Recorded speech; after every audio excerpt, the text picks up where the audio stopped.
Hello দর্শক, আসসালামু আলাইকুম। কেমন আছেন সবাই? জি, আলহামদুলিল্লাহ আমিও ভালো আছি। আজকে মৎস্যপ্রেমীদের জন্য একটা সুন্দর জিনিস দেখাচ্ছি। এটা হচ্ছে একটা বায়োফ্লকের ট্যাঙ্কি, এই পাশে আরেকটা ট্যাঙ্কি।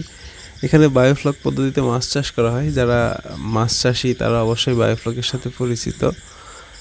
আর সামনেই হচ্ছে একটা ছোট পুকুর। এখানে তেলাপোয়া মাছ ছিল। এই তেলাপোয়া মাছগুলো উঠিয়ে ফেলা হয়েছে, এখন প্রিপারেশনে আছে। তো প্রিপারেশন শেষ হলে ইনশাল্লাহ এখানে পাবদা মাছ ছাড়া হবে। চতুর্পাশগুলো এইভাবে পরিষ্কার করা হয়েছে, চারপাশে কলা গাছও আছে। তো পানিগুলো একটু অন্যরকম হয়ে গেছে, যদিও